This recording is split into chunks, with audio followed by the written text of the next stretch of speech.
Hello everybody, I hope you all are doing great. I am Deepika from Learnohub, एक ऐसा free learning platform जहां पर आप पढ़ सकते हैं physics, chemistry, maths, biology absolutely for free only at learnohub.com।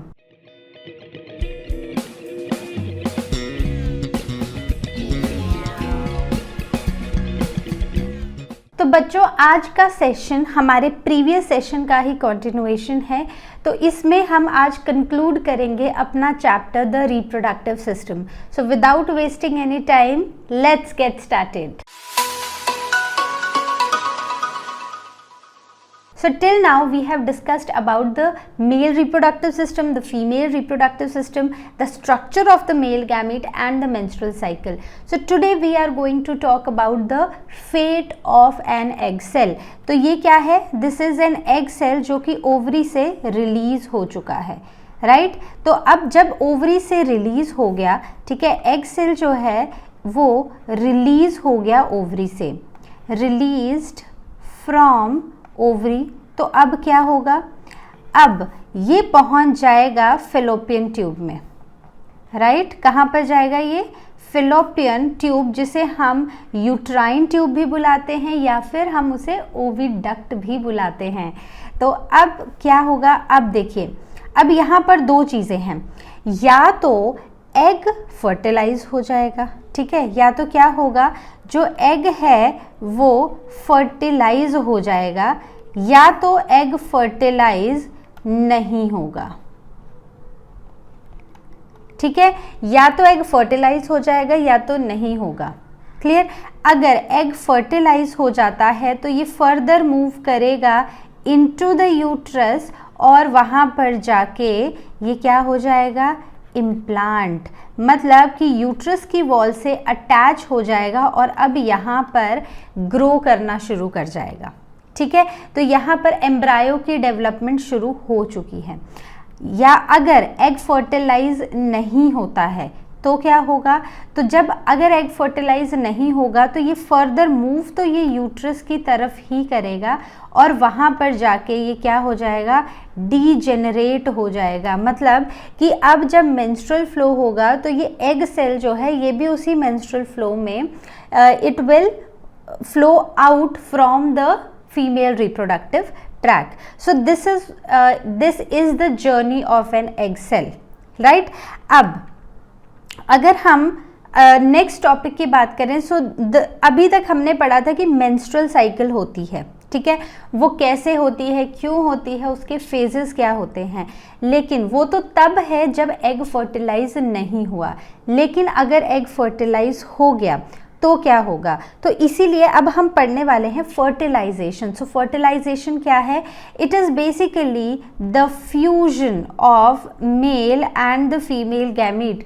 तो male gamete that is the sperm and the female gamete that is the ovum. तो यहाँ पर मेल और फीमेल गैमीट जो हैं वो आपस में फ्यूज़ कर जाएंगे और ये क्या बना लेंगे? They will form zygote. Clear? तो यहाँ पर देखो, this is the female reproductive system. यहाँ पर विजाइना में बहुत सारे स्पर्म्स रिलीज होंगे, they will travel up towards the uterus, uterus से they will move to in the fallopian tube. Egg जैसे ही रिलीज होता है तो ये भी फर्दर मूव करेगा और यहाँ पर कोई ना कोई स्पर्म आके इसको फर्टिलाइज कर देगा। तो यही फ्यूजन जो है इसे हम फर्टिलाइजेशन बोलते हैं, राइट? अब जब फीमेल रिप्रोडक्टिव ट्रैक में एक बार स्पर्म्स रिलीज होते हैं, सो एक बार जो सिंगल इजैक्यूलेशन है ह्यूमन स्पर्म्स की, तो एक सिंगल इजैक्यूलेशन में अराउंड 400 मिलियन स्पर्म्स रिलीज होते हैं। कितने सारे होते हैं? एक सिंगल इजैक्यूलेशन में 400 मिलियन स्पर्म्स रिलीज होते हैं। ये जो स्पर्म्स हैं ये ट्रैवल करते हैं up into the female reproductive tract, right? तो यहाँ पर जब ये ट्रैवल करते हैं तो ये ट्रैवल करते हैं with the speed of approximately 1.5 mm per minute, ठीक है। So this is going to be the speed of travel, किसका? Of sperms. क्लियर? तो समझ आ गई इतनी बात। अब बहुत सारे स्पर्म्स जो हैं वो एक बार में, मतलब हमने बोला कि एक सिंगल इजैक्यूलेशन में 400 मिलियन स्पर्म्स रिलीज हो रहे हैं, लेकिन ये सारे के सारे स्पर्म्स जो हैं ये आगे जाके फर्टिलाइजेशन नहीं करेंगे। इनमें से कुछ ही स्पर्म्स आगे मूव कर पाएंगे, मतलब मिलियंस में से कुछ ही होंगे जो फीमेल रिप्रोडक्टिव ट्रैक में ऊपर ट्रैवल कर पाएंगे, और उसमें से कुछ ही होंगे जो एग सेल तक पहुंच पाएंगे, और वे only one of them will fertilise the egg. Right? तो आई होप ये बात आपको समझ आई है। तो आगे बढ़ें।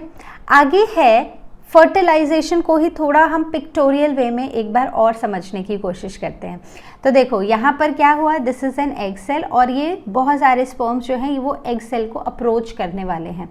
अब इनमें से सिर्फ एक ही स्पर्म आएगा, और वो यहाँ पर आके उसके हेड में क्या होता है, तो हमने स्पर्म का स्ट्रक्चर पढ़ा था, तो ये स्पर्म का स्ट्रक्चर था, इसमें न्यूक्लियस था और इसमें था एक ऊपर एक स्ट्रक्चर था, कैप लाइक स्ट्रक्चर था, जिसको हमने बोला था एक्रोजोम। तो इस एक्रोजोम में क्या होता है, कुछ केमिकल सब्सटेंसेस होते हैं जो कि वॉल, जो एग की वॉल होती है उसको डिग्रेड, उसको बेसिकली डिसॉल्व करना शुरू कर देते हैं। राइट? तो यहाँ पर क्या होगा, एक्रोजोमल रिएक्शंस होंगे, जो केमिकल्स हैं वो रिलीज होंगे फ्रॉम एक्रोजोम, और यहाँ पर एग की जो वॉल है, जो लेयर है, बाहर वाली वॉल है, वो डिसॉल्व होना शुरू हो जाएगी। जब डिसॉल्व होगी तो अब क्या होगा, फर्दर यहाँ पर सिर्फ और सिर्फ न्यूक्लियस मूव करेगा इनटू द एग। तो जो स्पर्म है, ठीक है, स्पर्म ने क्या किया, स्पर्म का जो न्यूक्लियस है it entered into the egg, और बाकी जितना भी अब टेल है, ठीक है, उसका जो न्यूक्लियस के सिवा जो भी पार्ट है मेल गैमीट का, दैट इज द स्पर्म, वो सारा का सारा बाहर ही रह जाएगा, सिर्फ और सिर्फ यहाँ पर न्यूक्लियस में एग एंटर होगा स्पर्म का। राइट? अब ये जो दोनों, ये है स्पर्म का न्यूक्लियस, ये है एग का अपना न्यूक्लियस। तो अब क्या हुआ, अब यहाँ पर दोनों फ्यूज कर गए और बन गया एक zygote. So this is the complete process of fertilization in case of humans. ठीक है, समझ आया? ये पिक्चर से तो सबको अच्छे से समझ आ गया होगा। और ठीक है, तो जब भी आप रिवाइज करो fertilisation, so you can draw the pictures. So जब आप पिक्चर्स ड्रॉ करते हो, so that imprint, so it remains in your mind. तो जब भी आपसे क्वेश्चन पूछा जाएगा तो आपको पता होगा कि what are the different steps. Clear? तो आगे बढ़ें फिर हम। So now we will be talking about the fertilised egg. तो हमने देखा कि ओवम है, ओवम में फर्टिलाइजेशन हो गई, एक स्पर्म ने उसको फर्टिलाइज कर दिया, और अब यहाँ पर बन गया जाइगोट। जब दोनों गैमीट्स के न्यूक्लियस आपस में फ्यूज हो गए तो यहाँ पर बन गया जाइगोट।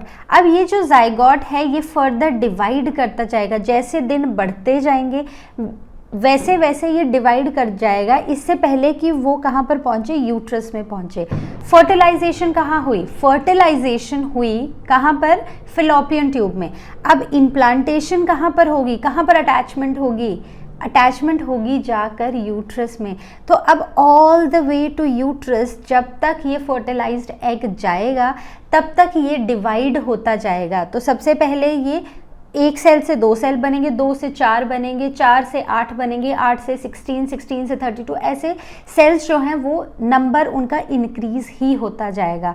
तो पहले 2 सेल स्टेज आई, फिर 4 सेल्ड, 8 सेल्ड, और फाइनली यहाँ पर ये पहुँच गया 16 सेल्ड स्टेज पर, और इस स्टेज को हम बुलाते हैं मोरुला स्टेज। ठीक है, उसके बाद यहाँ पर अभी तक ऐसा था कि एकदम ऐसे ना जो सेल्स है ना वो एक मास ऑफ सेल्स लग रहे थे। अब इसके बाद अप्रॉक्सीमेटली 4 दिन बाद क्या होगा कि जो सेल्स हैं वो खुद को ऐसे अरेंज कर लेंगे, और इस स्टेज को हम बुलाते हैं ब्लास्टोसिस्ट स्टेज। क्लियर? तो ये बात समझ आ गई। अब अगर हम फर्दर इसको थोड़ा सा समझने की कोशिश करें in the female reproductive tract, तो कैसे हुआ, सबसे पहले एग रिलीज हुआ और सेम डे पर हमने यहाँ पर दिखा दिया है कि फर्टिलाइजेशन हो गई। राइट। अब फर्दर ये एग आगे को मूव किया तो डे 1 में फर्स्ट क्लीवेज देखने को मिली, तो मतलब सेल एक बार डिवाइड हो गया। Further after at day 2 cells फिर डिवाइड हो गए, तो 2 सेल स्टेज। थर्ड और फोर्थ डे तक हमें 4 सेल स्टेज देखने को मिलती है। उसके बाद फर्दर ये सेल्स डिवाइड ही करते रहते हैं और ये जो सेल्स हैं ये पहुंच जाते हैं मोरुला स्टेज पर, ठीक है। अब उसके बाद एक टाइम आता है जब सेल्स खुद को एक फैशन में अरेंज कर लेते हैं, so that is the blastocyst stage. ये वही स्टेज है, ब्लास्टोसिस्ट स्टेज ही वो स्टेज है जिस पर इम्प्लांटेशन होती है। तो जो इम्प्लांटेशन होती है वो ब्लास्टोसिस्ट स्टेज पर ही होती है, जब सेल में 200 से 300 सेल्स हो जाते हैं, मतलब जब एक जाइगोट जो है वो 200 to 300 सेल्स में डिवाइड हो चुका होता है, उस स्टेज पर आकर वो यूट्रस में पहुंचता है और उसी स्टेज पर जो हमारा ब्लास्टोसिस्ट है वो अटैच हो जाता है with the uterine wall, with the uterus wall. Clear? So this is how this is the complete journey of a fertilized egg inside the female fallopian tube. Clear? तो ये समझ आ गया ना कि जब फर्टिलाइजेशन हुई, फर्टिलाइजेशन से इम्प्लांटेशन तक के बीच की जर्नी कैसी थी। क्लियर? तो अब आगे बढ़ें तो आगे है इम्प्लांटेशन। अब इम्प्लांटेशन एक बहुत ही इम्पॉर्टेंट सा कॉन्सेप्ट है। इम्प्लांटेशन में क्या है कि यहाँ पर ये एक प्रोसेस है जिसमें फिक्सिंग हो रही है ब्लास्टोसिस्ट की टू द यूट्रस और द एंडोमेट्रियम। तो यहाँ पर जो ब्लास्टोसिस्ट है, अब सेल्स डिवाइड कर चुके हैं, तो अब यहाँ पर जो ब्लास्टोसिस्ट आया है वो अटैच कर जाएगा to the uterus wall. So this process is called as implantation. उसके बाद जैसे ही ये इम्प्लांटेशन होती है, so this at this time a female is said to be pregnant. ठीक है, सो प्रेगनेंसी कैसे कंफर्म होती है? ये इम्प्लांटेशन से ही कंफर्म होती है। Now by the end of the 5 weeks के एंड तक क्या होता है, एम्ब्रायो में हार्ट डेवलप हो जाता है और सर्कुलेटरी सिस्टम हो जाता है। सो एट अराउंड 8 वीक्स पर एक फीमेल का स्कैन किया जाता है और उस स्कैन में ये देखा जाता है कि क्या वो फीमेल जो है उसकी बॉडी में कोई, उसके यूट्रस में कोई ऐसी चीज़ इम्प्लांट हुई है जिसमें हार्ट बीट है, जिसमें ब्लड देखने को मिल रहा है। If yes, so then that confirms the a viable embryo, that confirms the pregnancy in a female. ठीक है। Now there are 3 important terms that we must understand. सबसे पहली है एम्ब्रायो। तो एम्ब्रायो है क्या? एम्ब्रायो एक एग है जो फर्टिलाइज हो चुका है, अब वो ग्रो कर रहा है। ठीक है, तब तक जब तक हमें उसके मेन बॉडी पार्ट्स और उसके इंटरनल ऑर्गन्स शेप में आते हुए नहीं दिखाई देते हैं। जैसे अगर हम यहाँ पर देखें तो यहाँ पर बहुत सारे सेल्स हैं, यहाँ पर भी हमें सेल्स ही दिख रहे हैं, यहाँ पर भी। ये वाली जो स्टेज है, ये जो 3 हैं, इस स्टेज को हम एम्ब्रायो बोल सकते हैं। ठीक है, so basically a growing egg after fertilization until the main parts of the body and the internal organs start taking their shape. अब जब एक एम्ब्रायो एक बेबी जैसी शेप लेने लगता है, मतलब कि जब उसे स्कैन के थ्रू देखा जाता है तो तब वो एक बेबी जैसा दिखाई देता है, एक मास ऑफ सेल्स नहीं दिखाई देता। उस स्टेज के बाद हम उस एम्ब्रायो को क्या बुलाएंगे? We will call that embryo as foetus. ठीक है, तो ये जो दोनों स्टेजेस हैं, these are the foetal stages, right. अब एक और टर्म है दैट इज प्रेगनेंसी। तो प्रेगनेंसी क्या है? Pregnancy is a state of carrying young one inside the body. तो एक बॉडी के अंदर, एक फीमेल बॉडी के अंदर जब एक छोटा सा बेबी क्या हो रहा होता है? डेवलप हो रहा होता है, तो उस स्टेज को हम बुलाते हैं प्रेगनेंसी, राइट। तो सिंपल था समझने के लिए, तो आगे बढ़े, चलो। Let us talk about our next topic now which is embryonic layers. तो जैसा इसका नाम है उससे हमें क्या समझ आ रहा है कि कुछ लेयर्स हैं, एम्ब्रायो के आसपास कुछ लेयर्स हैं। तो ये जो लेयर्स होती हैं, जब एक ब्लास्टोसिस्ट स्टेज आके इम्प्लांट हो जाती है तो वहाँ पर कुछ एम्ब्रायो के अराउंड कुछ लेयर्स डेवलप होना शुरू हो जाती हैं and we call them as extra embryonic membranes. ये होती है 4 तरह की। सबसे पहली है amnion, then chorion, then allantois and placenta. तो ये है 4 layers. These are the extra embryonic layers which surround this foetus, right.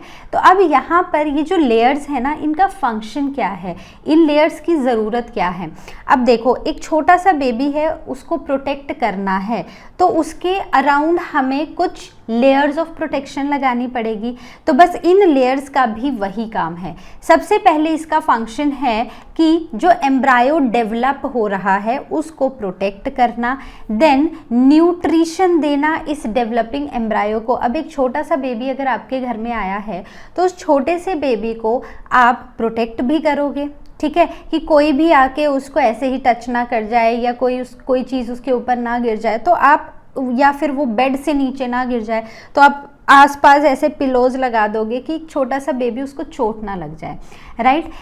वैसे ही उसको फीड भी करना पड़ेगा। उसको ये नहीं पता कि खाना कहाँ से खाना है, उठना कैसे है, तो उसको फीड भी करना पड़ेगा। तो ये जो एक्स्ट्रा एम्ब्रायोनिक मेम्ब्रेन्स हैं ये यही काम करती हैं, बेबी को प्रोटेक्ट करने का और बेबी को न्यूट्रिशन देने का।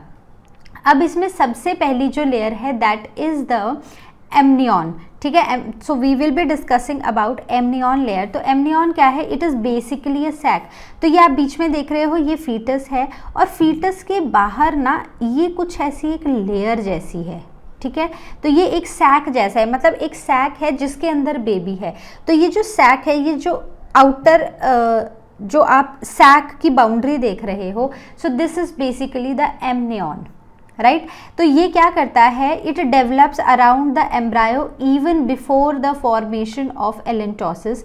मतलब इससे पहले कोई भी लेयर बने ये सैक बन जाता है कि ये बेबी जो है ना अब इसी सैक के अंदर रहेगा, क्लियर। अब यहाँ पर क्या होता है कि जो एमनियोटिक फ्लूइड होता है, तो ये एक फ्लूइड होता है, ये एक सैक है, एक बैग है, इस बैग के अंदर कुछ फ्लूइड है और उस फ्लूइड के अंदर बेबी है, राइट। तो इस फ्लूइड का और सैक का बहुत इंपॉर्टेंट रोल है बेबी की डेवलपमेंट में।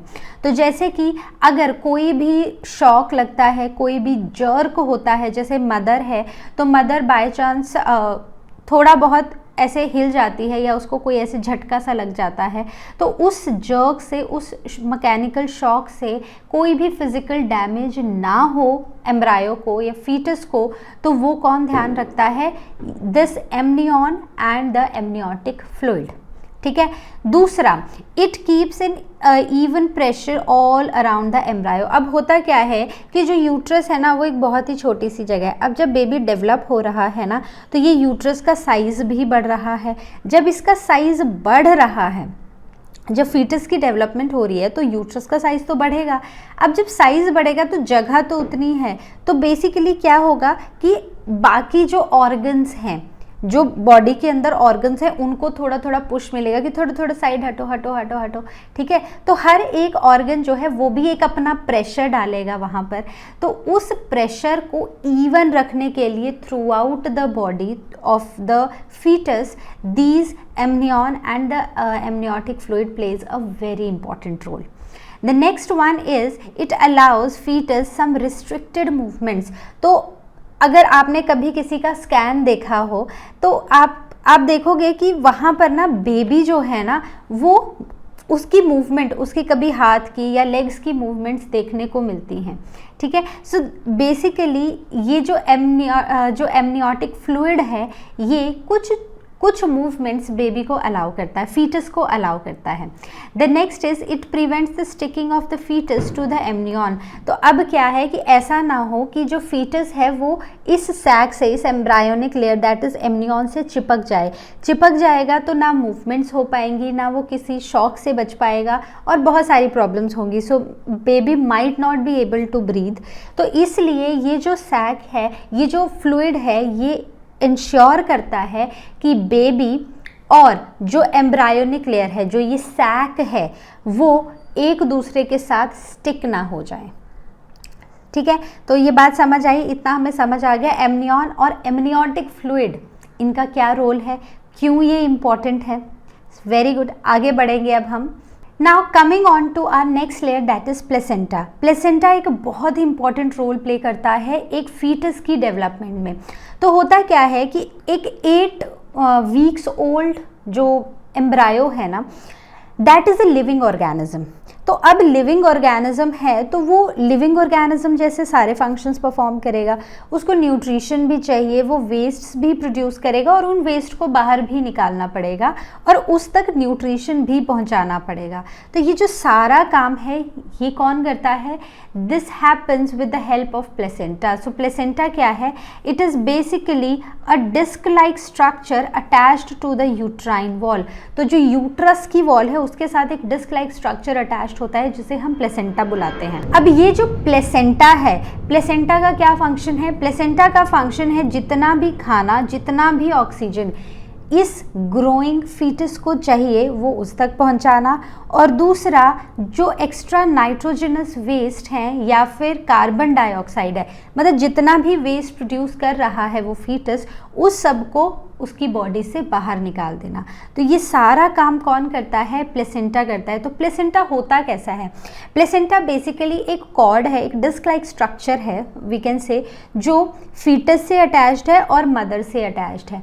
तो अब यहाँ पर ब्लड वेसल्स का कनेक्शन होता है और इन्हीं ब्लड वेसल्स के थ्रू न्यूट्रिएंट्स बेबी में आ रहे हैं, ऑक्सीजन आ रही है और इन टर्न बेबी से वेस्ट प्रोडक्ट्स जो हैं वो मदर की बॉडी में जा रहे हैं।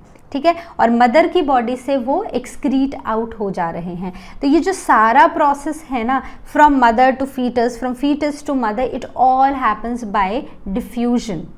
Now it is important to understand the structure of placenta. तो प्लेसेंटा क्या है? प्लेसेंटा में क्या है?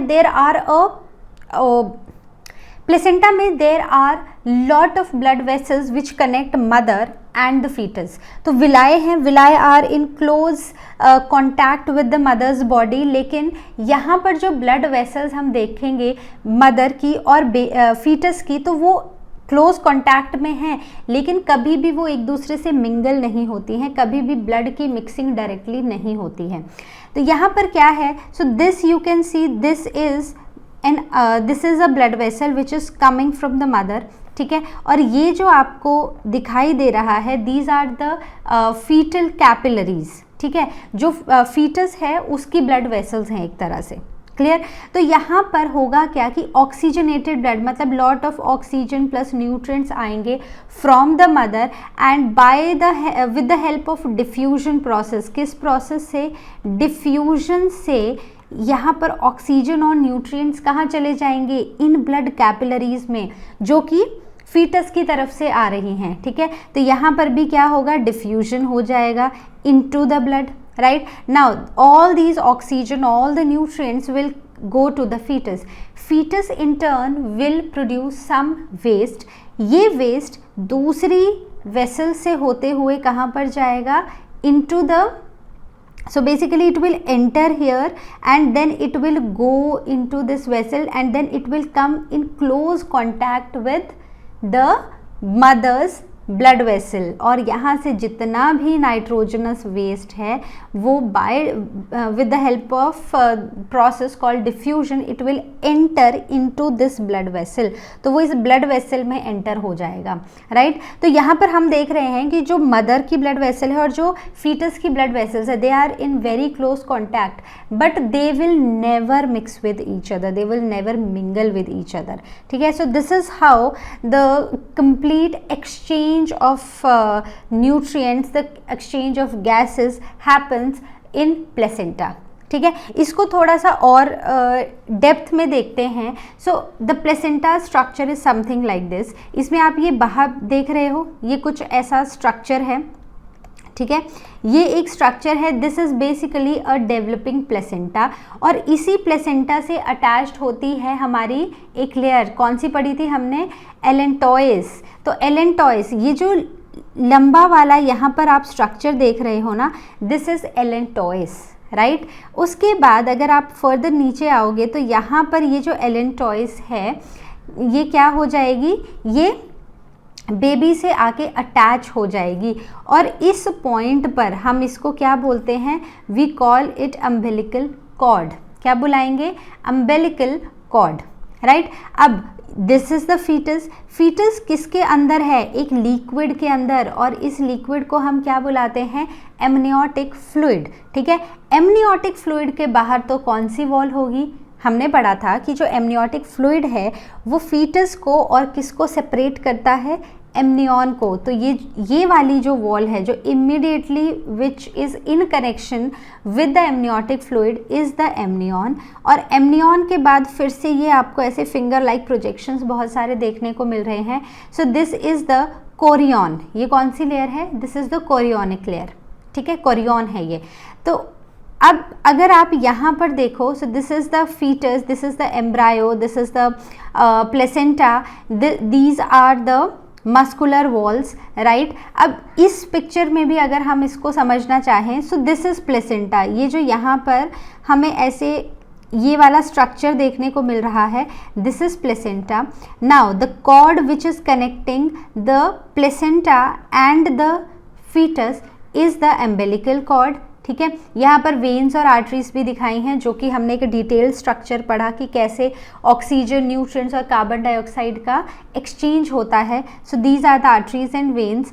इसके बाहर this is the amniotic fluid जिसमें ये फीटस है, और immediately after the amniotic fluid is the amnion. Amnion के बाहर होगी chorion, right. So this is the complete structure of placenta. So I hope आपको ये समझ आया है। तो क्या है हमारे पास, सबसे बाहर हम किसको मार्क कर रहे हैं, वी आर मार्किंग प्लेसेंटा, ठीक है। अब ये जो प्लेसेंटा है, प्लेसेंटा के बाद एक ऐसे नैरो सी हमें एक पाइप ट्यूब जैसी दिखाई दे रही है, दिस इज़ एलेंटोसिस। एलेंटोसिस के बाहर क्या है, कोरियन है, ठीक है। एक ऐसी प्रॉपर कवरिंग है जो कवर कर रही है बेबी को, फीटस को। सो दैट इज़ द, वो क्या है, that is the Korean. Korean के अंदर क्या है, कोरियन के अंदर है एमनियन, और एमनियन के अंदर क्या है, एमनियोटिक फ्लूइड, और एमनियोटिक फ्लूइड में कौन है, फीटस, ठीक है। बात समझ आ गई, सिंपल थी। आगे बढ़े।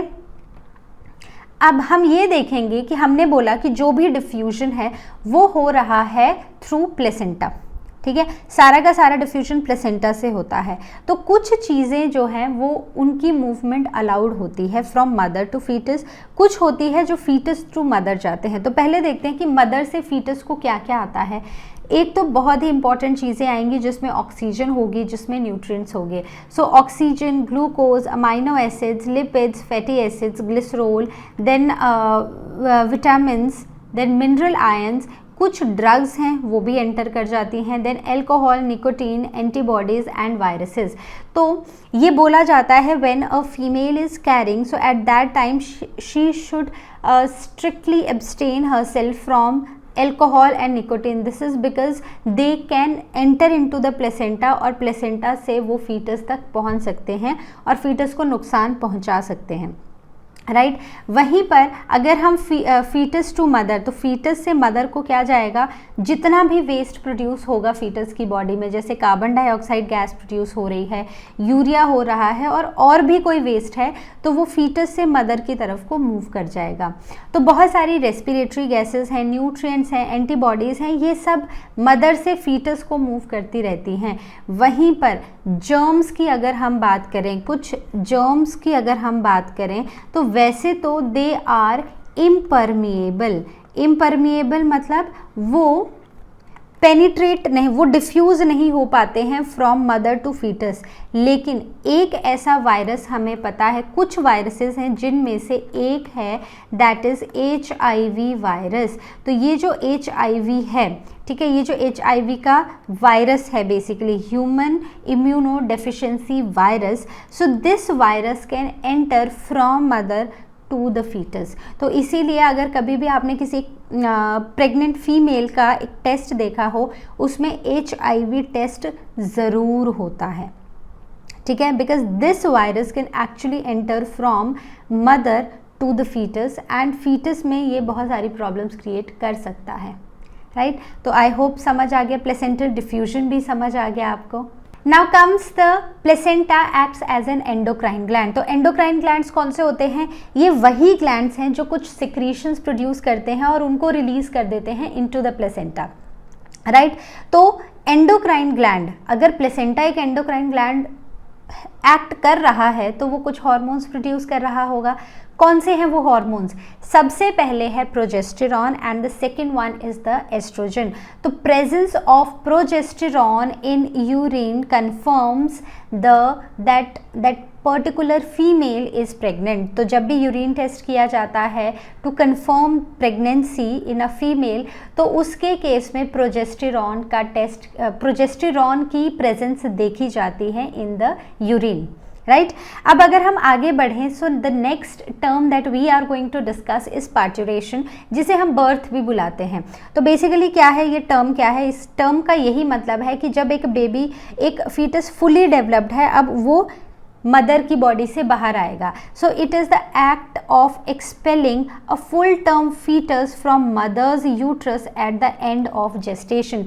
जेस्टेशन के एंड में एक फीटस जब फीमेल की बॉडी से बाहर निकलता है तो उसे हम क्या बुलाते हैं? So that is termed as parturition. और अलग अलग एनिमल्स में, वो एनिमल्स जो कि सेक्सुअली रिप्रोड्यूस करते हैं या फिर जो बेबी को एक मदर अपनी बॉडी के अंदर पहले डेवलप करती है, फिर वो बेबी बाहर आता है। So tell me the term which is used for this.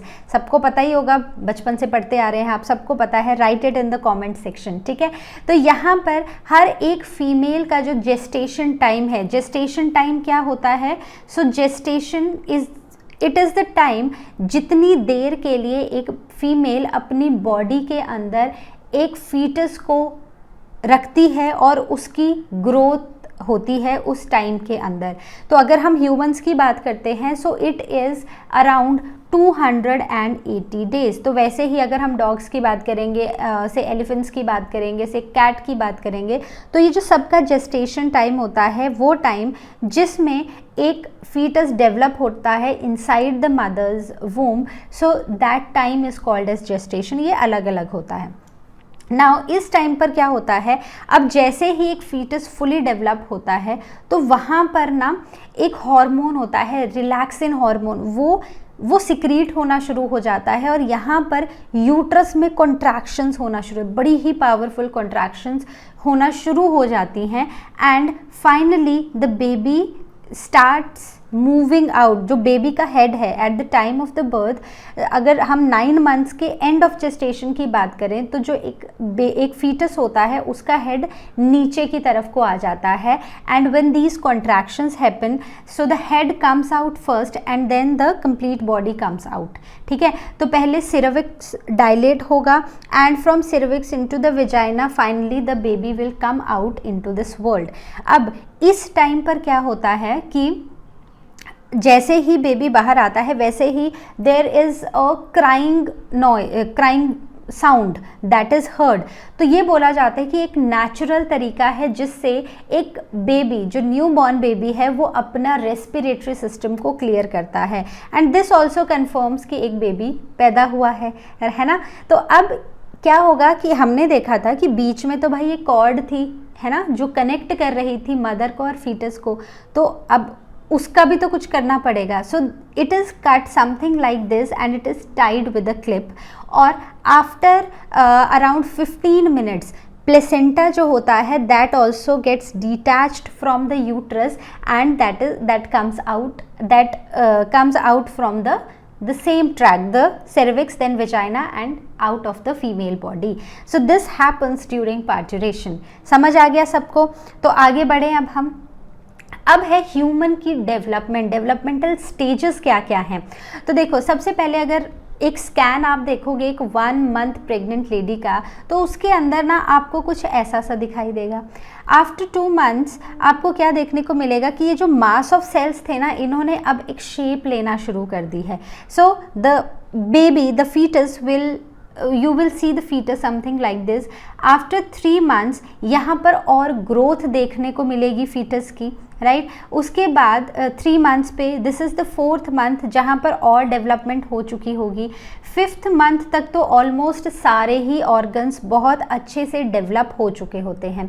Then 6th month में, 7th मंथ में, 8th मंथ में and by the end of the 9th month जो फीटस है उसका हेड नीचे की तरफ आ जाता है, so that now it can come out from this part, ठीक है, from cervix will start dilating, then the head comes out first and then the complete body of the fetus, ठीक है। तो समझ आ गए डेवलपमेंटल स्टेजेस।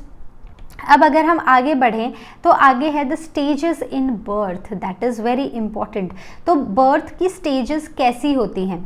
तो देखो, सबसे पहले क्या हुआ कि 9 मंथ का जेस्टेशन जब ख़त्म होगा, अब उसके बाद क्या होगा, यहाँ पर पावरफुल कॉन्ट्रैक्शंस, यूट्रस में पावरफुल कॉन्ट्रैक्शंस शुरू हो जाएंगी, जिसकी वजह से सर्विक्स भी डायलेट होना शुरू हो जाएगा और बेबी का हेड जो है, बेबी भी एक तरफ से बोला जाता है कि that foetus also tries hard to come out from the female body, ठीक है। तो अब जैसे ही यहाँ पर कॉन्ट्रैक्शंस शुरू होंगी तो सर्विक्स भी डायलेट हो जाएगा। सर्विक्स के डायलेट होने की वजह से जैसे ही सर्विक्स डायलेट होगा, हेड पहले बाहर आएगा और धीरे धीरे पूरा का पूरा बेबी बाहर आ जाएगा, ठीक है। Now the baby is out from the mother's womb. अब यहाँ पर अटैच्ड रह गया क्या, प्लेसेंटा, ठीक है। तो आफ्टर 15 मिनट्स, 15 मिनट के बाद क्या होगा, this placenta will also move out, this placenta will also get detached from the uterus wall और वो भी बाहर आ जाएगा, ठीक है। समझ आ गया? These are the stages in birth. तो अभी तक हमने ये समझा कि कैसे एक बेबी की डेवलपमेंट होती है और कैसे वो बेबी मदर की बॉडी से बाहर आता है, यूट्रस से बाहर आता है, राइट। लेकिन हमने फर्टिलाइजेशन भी समझा था, लेकिन हमने फर्टिलाइजेशन में क्या देखा था कि एक एग सेल है, उसको बड़े सारे स्पर्म्स अप्रोच करेंगे, उनमें से सिर्फ एक ही फर्टिलाइज कर पाएगा इस एग को। लेकिन in certain conditions what happen, हमने एक लाइन पढ़ी थी जब हम फीमेल रिप्रोडक्टिव सिस्टम पढ़ रहे थे कि हर महीने फीमेल की बॉडी से एक एग रिलीज़ होता है, मतलब एक ओवरी एक एग रिलीज़ करती है और ये ऑल्टरनेट होता है कि एक महीने एक, और ये ऑल्टरनेट होता है कि एक महीने एक ओवरी ने एग रिलीज़ किया, दूसरे महीने दूसरे ने, फिर 3rd मंथ फिर से फर्स्ट ने, फिर 4th मंथ सेकेंड ने, राइट। लेकिन कई बार क्या होता है कि दोनों ही ओवरीज एग रिलीज़ कर देती हैं, तो इसके केस में जो बेबीज़ आते हैं, so they are called as twins. और वो कैसे ट्विन्स होते हैं, नॉन आइडेंटिकल और फ्रिटर्नल ट्विन्स। तो नॉन आइडेंटिकल क्यों, क्योंकि 2 एग्स हैं, 2 एग्स को अलग अलग स्पर्म ने फर्टिलाइज किया और उससे क्या बने, उससे 2 अलग अलग जाइगोट बने। 2 अलग जाइगोट जो हैं वो अलग अलग डेवलप होंगे, अलग अलग सैक में डेवलप होंगे, ठीक है। तो ये दोनों जो हैं इनका बर्थ डेट तो सेम होगी, मतलब जो गैप होगा it is like few minutes का गैप होगा इनके बर्थ में, लेकिन ये देखने में बिल्कुल भी एक जैसे नहीं होंगे, राइट। वहीं पर अगर हम आइडेंटिकल ट्विन्स की बात करें तो यहाँ पर क्या होता है, एक एग को एक ही स्पर्म फर्टिलाइज करता है, लेकिन ये एग फर्दर क्या हो जाता है, ये डिवाइड हो जाता है और ये 2 एम्ब्रायो बना देता है, मतलब 2 जाइगोट बना देता है।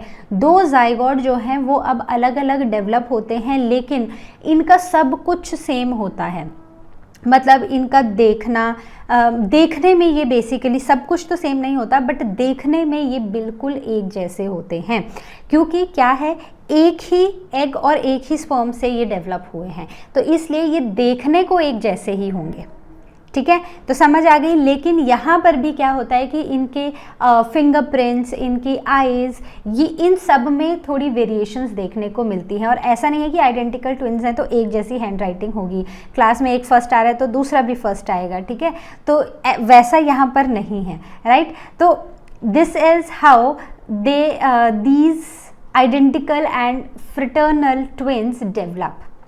अब अगर हम आगे बात करें, so sometimes in very few cases हमने तीन बेबीज़ भी एक साथ पैदा होते देखे हैं। सोचो, एक फेमस बॉलीवुड कोरियोग्राफर है जिसने एक टाइम पर 3 बेबीज़ को पैदा किया था। कौन है वो?